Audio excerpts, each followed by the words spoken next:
Gente, no canal Tudo Ótimo, aqui quem fala sou eu, Enzo.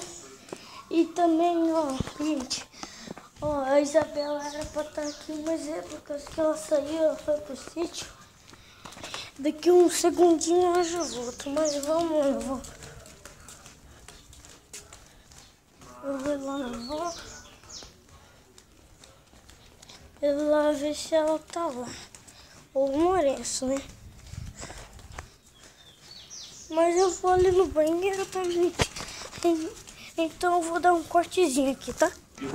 Voltamos aqui. Então vamos lá.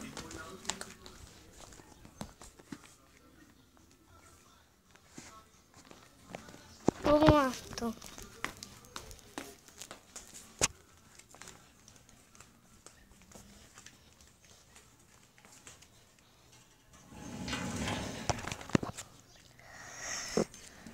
Peraí, gente, eu vou dar um corte aqui até nós.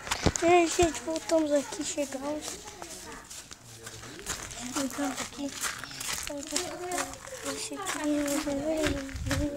Essa jaqueta é Elcio Moraes, sua irmã, mas o pai dela é outro. A do meio? É a Maria? Sim, essa da E a Gera já comprou a confirmada?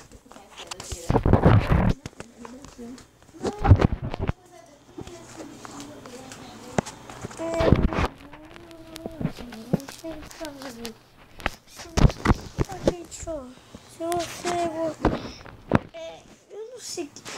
Gente, ó, eu vou dar um corte aqui no vídeo. Quando a Isabela chegar, eu volto, tá? Gente, parece que ela não vai chegar nunca, porque eu tô aqui dentro, tá dormindo.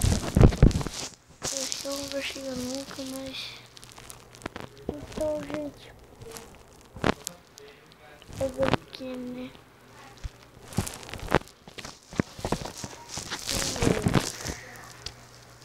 Então o vídeo vai terminando por aqui. Tchau. Ó, mas deixa eu falar. Se você não gostou, não deixe o like. Pode não deixar mesmo, porque eu não fiz nada, eu ia fazer esses adversos desse tipo. Mas é obrigado. Então,